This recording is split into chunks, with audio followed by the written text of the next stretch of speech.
ya sansu ejina kofodua se santan afia sha se de na mnim se nyankopon anase yenso ye nipa ye betutu ya namo yi a eye owu anase atuye nchemi ankotutu ya brabo eye prison officer bi e wo kofodua am se 6 months ebedu se ya eye police for prison for bia eye rehearsal because match because ye be for kruma e match pass ni ade that ye dey kai enema na ye prison officer bi akofodua wono anim se ne ho fa no amane e ba ye kofa ba ye na ne ho fa no nanso wo ye na bi se wo be ye training ni bi wo dura training ana so dura parade ni ma na chese na tiko kum o hwe foma sabe ye de no rush ko eye kofodua general hospital sabe ye prison officer watu ananano e won sedo a onka atiasefo hubim we die prison officer no wo yare eye den kra no bedin ho ebeji eye dwumadi a sabre ya hwere wo de maye kokofodua ne enkofa manebo a efi wo mra sesia opani chief na apom to say to nyamra no mboko na muso e nyame ne mo mpa ebo ahoden wo honom na arahosam a yate ne ena no pai na ma yatimi aboto kakra because ye de ye ho atosa opanyin na busua mu etumu se arahosam kase pa na ato mo yenya ne ntie se prison officer 6 match ya edi animu yi ya mo ya rehearsals na parade wonoma na wotuhwe ya mode no ekokodu ko Fredia Central Hospital a watumi ekoko frimu ewo honom asami nokra be ne wom madam say the dikan metia etifu nyina em say asama amote ye efa ye ni abarima no ho no ye nokra na on the 8th of February na omo ye rehearsal ewo ko Fredia adia afibiara ye 6 match ebe ya nti rehearsal na say ana say ni abarima ye friend last corporal for Kwame Pedu ase na no ho fa no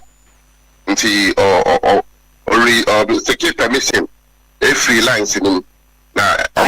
officers mu say David ase no ho fa no papa nti omo de no call yo ye family omo hwe ye na say ne yade ne mo serious ana omo rush no call for hospital the asema yeti and say o nyamedia chief wadaruma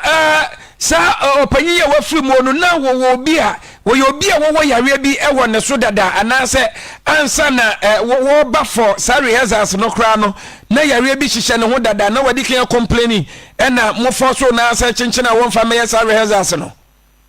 o eno de me kasa da bi oyobi a abranti bi a uhu na pese bibia ni ho a eda na bi se yare bi ha no na ne records musu no bibia ni ho sa a etese owo yare bi a ha no efisa sa oba service protocols ni ma answer dey be deploy officer bi se onkoye adwuma bi no ade ba kwa yehwe na pomuden because adwuma ni bi ho a very stressful here obi a na pomuden den kakra enti e ba me sa no ye di tudwa no wan complain ana bibia ni ho so a won record so I say owo yare bi sa enti e mukra wawa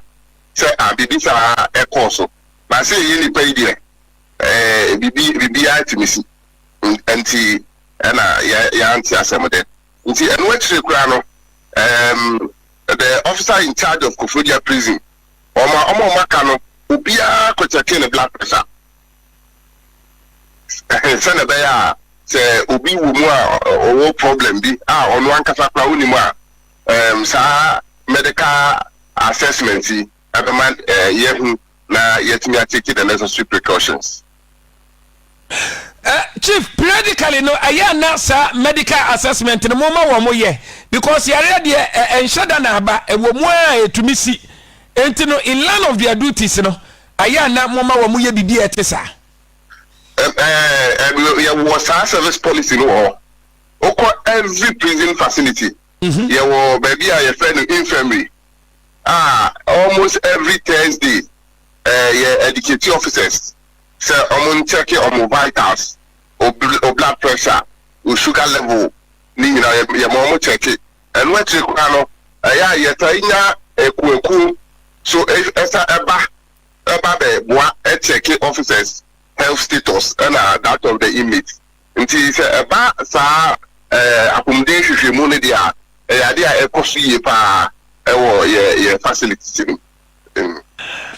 already we free we family man wo ma mama ni family no wo aso ate me pacho I ye share the records no o yere ewo mami no na asemi si ye no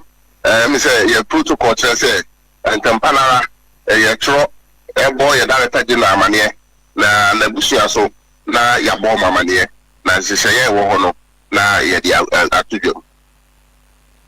All right. Chief, madwuma no enye mu nko madwuma na nkasa security adwuma koye binum fa so efa ne personal nti aya na ebi besusu se o ebi na ha adwe nti wo bi na abo ne dua ana sanumi bi ne yede adome no na what is saying what ase no wo yobi a ni suban te saying o ye ni abema no na o yobi a na ni suban ye abafuka se mo no Yabaka Sena, he was a very sociable person. No be one tokwa, or ye free, or no be a didn't come off kama.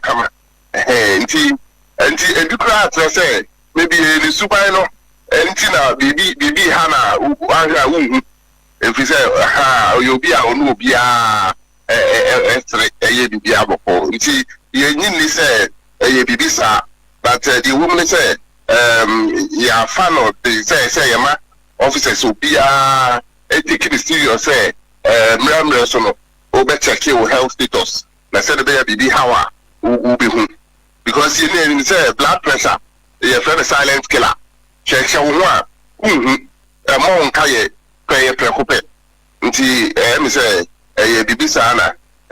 esi chief why now the wadwin susu say bibi sana say doctors for na timi confirm doctors confirm it. Now, Sakura, I'm going to go hospital. I'm checking the blood pressure now over 200. And the doctors are confirming say you know na leading to some ruptures on the brain and some unfortunate incidents happened. Other officers say we can massacre we atwe matu omofo say abra no wo nsoma wo mapom den ho no ehia wo na wo nya nhwehwemu bi sei aside ne esi ya mama wo koye ye no ye tu omofo na me ka say ade amre so no ye if say nim say ye dwuma ne te say ye dwuma no stress wo mu ye enti amre so no ye two officers fo say omo check it omo vital statistics Ekwentua na mede esumbesu na mese busuafo nyina yakọ we de yensusu akra